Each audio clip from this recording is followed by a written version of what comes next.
Hello प्यारे बच्चे, आप लोग को स्वागत है आपका अपना यूट्यूब चैनल दिलदार मैथ क्लास पे। प्यारे बच्चों, यदि आप लोग 21 फरवरी को क्लास 10th का विज्ञान का जो है पेपर देने जा रहे हो, तो आप लोग को इस वीडियो में आप लोग को जो क्वेश्चंस करवाऊंगा ना, सारा का सारा प्रश्न पता आप लोग को एग्जाम में लड़ने की पूरी संभावना है।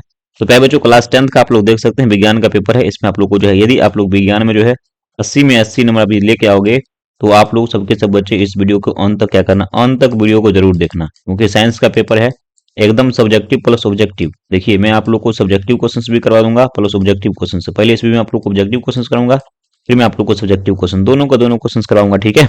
तो सबसे पहले आप लोग किस जिला से है, एक बार जिला का नाम कमेंट बॉक्स में कमेंट कर देना। बाकी जो है अन्य आप लोग का जो सब्जेक्ट है, सभी सब्जेक्ट का पेपर इसी चैनल पर डलाएगा, तो चैनल को सब्सक्राइब क्या करना जरूर कर लेना। और मेरे व्हाट्सएप नंबर से नहीं जुड़ती है, व्हाट्सएप नंबर 62 051, ठीक है, 34 187। मैं इसका पीडीएफ भेज दूंगा, मुझे मैसेज कर देना ग्रुप में, है ना। चलिए, तो साथियों देख सकते हो सबके सब बच्चे। आइए मैं क्या करता हूँ, क्वेश्चन की तरफ बढ़ता हूँ। क्वेश्चन की तरफ बढ़ने से पहले एक बार सबके सब बच्चे जुटा तरीका से जय से जय लोग पास क्या कीजिएगा, शेयर कीजिएगा वीडियो को, ठीक है। खंड ए है, देखिएगा वस्तुनिष्ठ ऑब्जेक्टिव क्वेश्चन है। देखिए, प्रश्न संख्या 1 से लेके आप लोग 80 तक ऑब्जेक्टिव क्वेश्चन है, जिसमें सबको 40 प्रश्न का उत्तर करना होगा, ठीक है। आइए देखिए पहला प्रश्न। तो सबके सब बच्चे वीडियो को जैसे लोग पास शेयर कीजिए, और इस वीडियो पर कम से कम जो है 100 से प्लस लाइक हो जाना चाहिए, ठीक है।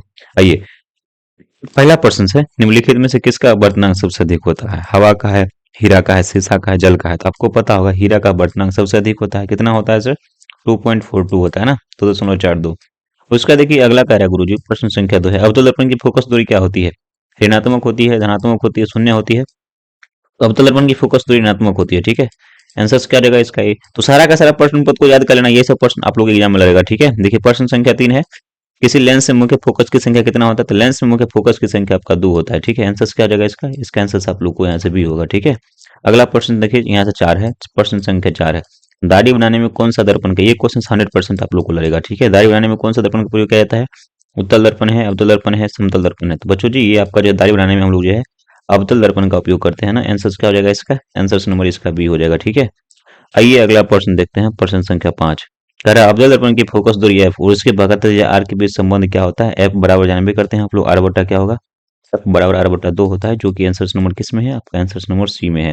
तो प्यारे बच्चों, सबके सब बच्चे ध्यान से वीडियो को शेयर करते रहेंगे, वीडियो को लाइक करते रहेंगे, चैनल को सब्सक्राइब करते रहेंगे, ठीक है। अगला प्रश्न देखिए रहा, निम्नलिखित में से किस लेंस को अभिसारी लेंस, मेरे बच्चों अभिसारी लेंस जो है ना, वो उत्तल लेंस को कहा जाता है। तो प्रश्न संख्या 6 है, इसका सही उत्तर आप लोग के यहाँ से भी होगा, ठीक है। अगला प्रश्न संख्या 7 देखिए, दृश्य प्रकाश में किस वर्ण का तरंगदैर्घ्य सबसे न्यूनतम मतलब सबसे कम होता है? ऐसा कौन सा कलर है जिसका तरंगदैर्घ्य सबसे न्यूनतम होता है? तो तरंगदैर्घ्य सबसे न्यूनतम बैंगनी कलर का होता है ना। ठीक है, याद रखिएगा, आंसर क्या होगा? बी होगा। अगला प्रश्न देखिए, प्रश्न संख्या 8 है, तारे का टिमटिमाना, तारे आकाश में टिमटिमाता प्रकाश के किस घटना का जो दर्शाता है? प्रकाश का बढ़ विक्षेपण, प्रकाश का परिकिरण, प्रकाश का परावर्तन। तो प्रकाश का अपवर्तन के कारण होता है ऐसा, ठीक है। आंसर क्या हो जाएगा? प्रश्न संख्या 8 है, आंसर नंबर डी होगा। प्रश्न संख्या 9 है, निम्नलिखित में से किसमें प्रकाश की चाल सबसे अधिक होती है? तो निर्वात में प्रकाश की चाल सबसे अधिक होती है। तो प्रश्न संख्या 9 है, इसका सही उत्तर आप लोग के यहाँ से सी होगा, ठीक है। ज्यादा से ज्यादा लोग पास वीडियो को शेयर कीजिए, वीडियो को लाइक जरूर कीजिए, ठीक है। प्रकाश के अपवर्तन के कितने नियम होते हैं, ये भी प्रश्न आप लोग को 100% आएगा। तो प्रकाश के अपवर्तन रहे चाहे परावर्तन रहे, दोनों का नियम कितना होता है? 2 होता है, ओके। आइए अगला प्रश्न है, प्रश्न संख्या 11 है, जल विद्युत संयंत्र ऊर्जा को किस ऊर्जा को रूप जो है विद्युत ऊर्जा में रूपांतरित कर देता है? तो स्थितिज ऊर्जा को विद्युत ऊर्जा में रूपांतरित कर देता है, ठीक है। चलिए, बहुत बढ़िया। आप लोग याद करते रहिएगा सारा का सारा प्रश्न पत्र को, ठीक है। जलता हुआ मोमबत्ती बदलता है, ये तुम्हारा रासायनिक ऊर्जा को प्रकाश ऊर्जा में क्या करता है? तब्दील कर देता है बच्चों जी। तो आप सभी बच्चे क्या करेंगे, ध्यान से पूरा का प्रश्न को आप लोग याद कर लेंगे, ठीक है। प्रश्न संख्या 13, एक विद्युत सेल से धारा प्राप्त करने पर इसके सिरों के बीच के विभवांतर का मान विद्युत भाग बल की तुलना में क्या होता है? तो कम होता है गुरुजी। तो प्रश्न संख्या 13 इसका सही उत्तर भी होगा, ओके। अगला है, प्रतिरोध का मान बढ़ने से प्रतिरोधक को जोड़ा जाता है, किस क्रम में जोड़ा जाता है? तो श्रेणी क्रम में जोड़ा जाता है। तो प्रश्न संख्या आपका यहाँ से 14 है, इसका आंसर भी होगा, ठीक है। अगला है, विद्युत चुंबक बनाने के लिए प्रायः किस शर का उपयोग किया जाता है? तांबा का, इस्पात का, नरम लोहा का। तो किसका किया जाता है? नरम लोहा का किया जाता है। तो साथियों, इसका आंसर क्या आ जाएगा? 15% का आंसर भी होगा, ठीक है। प्रश्न संख्या 16 है, उच्चतर ताप पर कौन सी प्रक्रिया पूरी होती है? तो नाभिकीय संलयन के लिए सबसे उच्चतम ताप चाहिए होगा, बहुत अधिक टेम्परेचर। तो आंसर क्या होगा इसका? 16 नंबर प्रश्न का सही उत्तर इसका आप लोग को भी हो जाएगा, ठीक है बाबू। आप लोग वीडियो को सिर्फ जल्दी कीजिए, चैनल को सब्सक्राइब कर लीजिए, तो सभी के सभी बच्चे बेल आइकन को ऑन कर लेना, जब भी वीडियो का नोटिफिकेशन जाएगा। सौर ऊर्जा को सीधे विद्युत ऊर्जा में बदलने की उपयोग क्या कहते हैं? सौर सेल। क्या कहते हैं बाबू लोग? सौर सेल कहते हैं। प्रश्न संख्या 17 है, इसका आंसर आप लोग को भी होगा, ओके। अगला है, पवन विद्युत जनरेटर में पवन की चाल कम से कम कितना होता है? देखो, है ना, इसका कम से कम ना 12 से 15 होता है, एवरेज में होता है, औसतन में होता है, लेकिन यहाँ से 14 तक है, तो इसलिए आंसर क्या करेंगे हम लोग, tick out answer number C को करेंगे। ठीक है। अगला प्रश्न, प्रश्न संख्या 19, विद्युत, हाँ से सेल का विद्युत वाहक बल होता है, सेल द्वारा किया गया इकाई आवेश पर किया गया कार्य। आंसर नंबर क्या होगा, सी होगा, यहाँ से बी है ना, बी में होगा, क्योंकि इसका मान जो होता है ना डब्ल्यू बटा की होता है। ठीक है। आंसर नंबर इसका आप लोग को सही उत्तर बी होगा। अगला प्रश्न है, घरेलू परिपथ में मुख्य रूप से आपूर्ति की जाती है, हमारे जो घर में बिजली आता है कौन सा रहता है, तो प्रत्यावर्ती धारा की होती है। आंसर नंबर 20 का यहाँ से आपका ए हो जाएगा। ठीक है।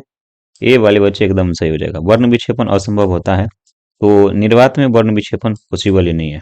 आंसर क्या हो जाएगा इसका, आंसर नंबर 21 का बी होगा, बी इधर करेक्ट हो जाएगा। ठीक है। अगला प्रश्न देखेंगे हम लोग 22 नंबर प्रश्न को, सबके सब बच्चे देखिए। 22 नंबर प्रश्न है, वायु में रखा एक कांच का जो है प्रिज्म आपतित किरण को मोड़ देता है, आधार की ओर मोड़ देता है। ठीक है। किसकी ओर मोड़ देता है बाबू, आधार की ओर मोड़ देता है। तो प्रश्न संख्या आपके यहाँ से कितना है, यहाँ से आपका 22 है, 22 नंबर प्रश्न का आंसर आप लोग को डी हो जाएगा। ठीक है। आइए अगला प्रश्न देखेंगे हम लोग। अगला प्रश्न ये रहा, 2Zn प्लस O2, देखिए ऑक्सीजन इसमें जुड़ रहा है ना, तो ऑक्सीडेशन हो रहा है, तो आपका यहाँ से जो है अपघटन अभिक्रिया, विस्थापन है, अपक्षेपण है, तो उपचयन मतलब ऑक्सीडेशन इंग्लिश में लिखा हुआ है, देखिए यहाँ पे ना, उपचयन अभिक्रिया, इसी को ऑक्सीकारक भी कहा जाता है ना। फिर अगला प्रश्न देखिए रहा, खाने बनाने वाला सोडा का रासायनिक सूत्र क्या होता है, NaHCO3, क्या होता है वो, NaHCO3 होता है। तो प्रश्न संख्या 24 है, इसका सही उत्तर ए होगा। ठीक है। कमरे के ताप पर द्रव अवस्था में रहने वाली धातु कौन होता है, देखिए कमरे के ताप पर द्रव अवस्था में रहने वाली धातु जो होता है ना, वो पारा मरकरी जिसको हम लोग बोलते हैं। तो इसका आंसर आपका 25 नंबर प्रश्न का आंसर आप लोग का यहाँ से भी हो जाएगा। ठीक है। आइए प्रश्न संख्या देखते हैं, यहाँ से आपका 26, आवर्त सारणी के शून्य समूह का तत्व कौन सा है, हाइड्रोजन है, हीलियम है, ऑक्सीजन है, क्लोरीन है, तो हीलियम हो जाएगा। प्रश्न संख्या 26 है, इसका सही उत्तर आपके यहाँ से बी निकल के आएगा। अगला कह रहा है कि देखिए, सोडियम कार्बोनेट के जलीय विलयन मेथिल ऑरेंज का विलयन डालने पर विलयन का रंग परिवर्तित हो कैसा रहता है, तो पीला हो जाता है। कैसा होता है लोग, पीला हो जाता है। 27 नंबर प्रश्न का सही उत्तर यहाँ से आप लोग को ये हो जाएगा। ज्यादा से ज्यादा आप लोग वीडियो को शेयर करेंगे। ठीक है। अगला प्रश्न है 28 नंबर, ग्लोबल वार्मिंग के लिए उत्तरदायी निम्नलिखित में से कौन सा गैस है, तो यहाँ से आपका कार्बन डाइऑक्साइड हो जाएगा। ठीक है। आंसर क्या हो जाएगा बाबू, 28 नंबर प्रश्न का आंसर भी हो जाएगा। 29 नंबर है, गंधक की परमाणु संख्या कितना होता है, गंधक मतलब सल्फर होता है, देखिए लिखा हुआ इंग्लिश में सल्फर, तो सल्फर मतलब एस, एस की परमाणु संख्या 16, कितना होता है वो, 16 होता है। तो आंसर कितना हो जाएगा इसका, 29 नंबर प्रश्न का आंसर आप लोग को डी निकल के आ जाएगा। ओके। अगला 30 नंबर है, अम्ल का जलीय विद्युत विद्युत का संचालन करता है, क्योंकि अम्ल क्या होते हैं, अम्ल जो आयनित मतलब टूट जाता है, किसमें टूटता है सर, प्लस माइनस में टूटता है, इसलिए इसको हम आयनित बोलते हैं। तो प्रश्न संख्या 30 है, इसका सही उत्तर ये होगा।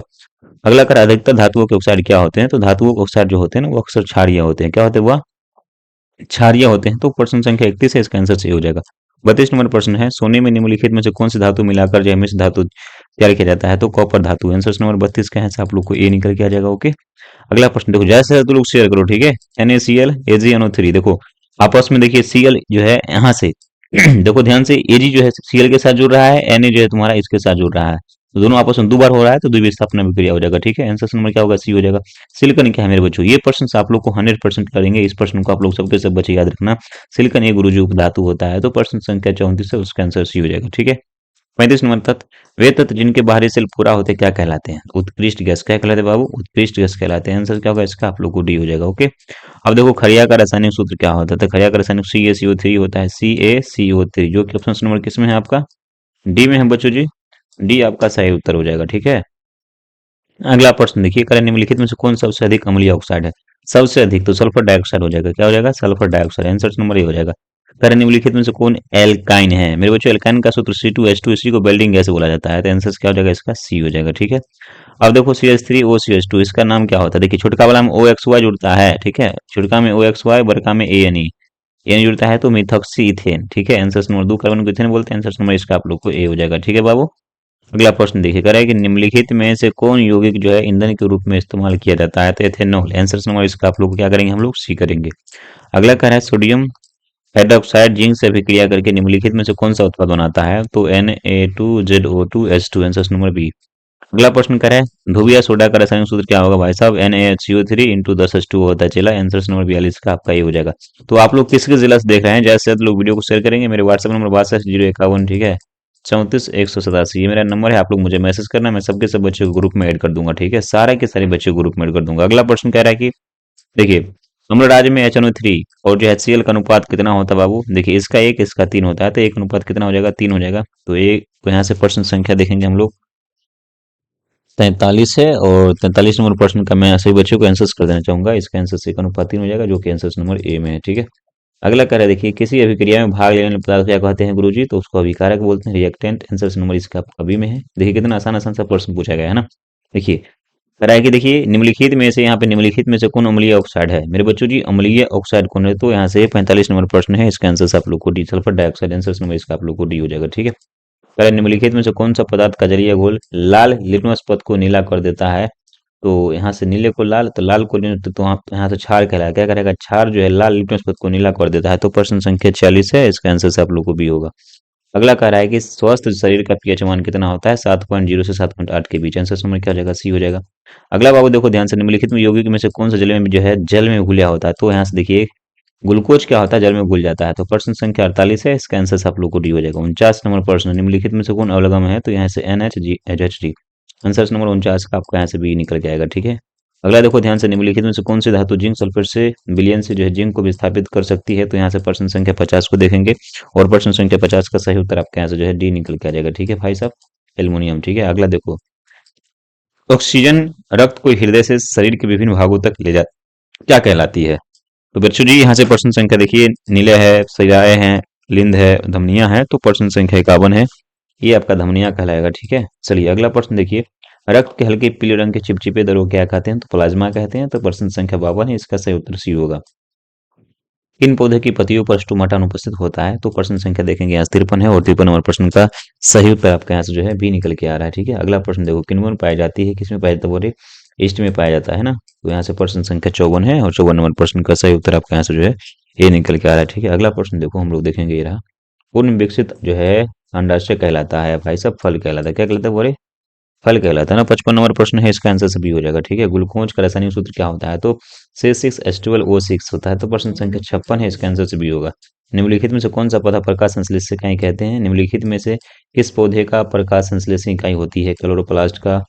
यहाँ तो यहाँ से क्लोरोफिल हो जाएगा ना। आंसर नंबर सी 57 का भाई साहब, मैं तो पता ही भाई साहब। अगला देखो, अंड उत्सर्ग के कारण क्या होता है? वह LH होता है। क्या होता है? LH होता है। अगला प्रश्न देखो, निम्नलिखित जीवों में किसमें अलैंगिक द्विखंडन द्वारा नहीं होता है? तो यहाँ से देखिए आपका प्रश्न संख्या 59 है और 59 नंबर प्रश्न का प्यारा सा आंसर आप लोग को ईस्ट हो जाएगा। ठीक है, अगला 60 नंबर, प्रकृति में ऑक्सीजन का संतुलन कैसे बना रहता है? संयोजन क्रिया द्वारा, ये प्रकाश संश्लेषण द्वारा। आंसर नंबर इसका आप लोग को बी हो जाएगा। ठीक है, आइए अगला करें, भोजन के पाचन में निम्नलिखित में से कुछ रस की भूमिका होती है? तो यहाँ से प्रश्न संख्या 61 है और 61 का प्यारा सा आंसर अग्नाशय रस। आंसर नंबर बी हो जाएगा। ठीक है, उसका देखो, देखिए ट्रिप्सन नामक एंजाइम पाया जाता है मेरे बच्चों जी। 62 नंबर प्रश्न है, इसका आंसर आप लोग को अग्नाशय। आंसर नंबर 20 का बी होगा। ओके, अगला, आहार नाल का लंब जो है सबसे लंबा भाग क्या होता है? छोटी आंत। आंसर नंबर बी होगा। मनुष्य में जो पाचन क्रिया का जो आरंभ कहाँ से होता है? तो मुख्य गुहा से होता है। तो प्रश्न संख्या 64 है, इसका सही उत्तर आपका यहाँ से बी निकल के आ रहा है। तो साथियों 65 तक क्वेश्चन हम करवा देता हूँ, बाकी क्वेश्चन लाइव में करवा दूंगा। ठीक है, निम्नलिखित में से कौन सा बच्चा के पाचन में सहायक होता है? तो प्रश्न संख्या 65 है और इसका प्यारा सा खूबसूरत सा आंसर सबको बी निकल के आ रहा है। बाकी क्वेश्चन मैं लाइव क्लास में करवा दूंगा। ठीक है, और वीडियो को जरूर शेयर करना, चैनल को सब्सक्राइब करना। फिर मिलते हैं एक नई वीडियो में। जय हिंद, जय भारत, माता की।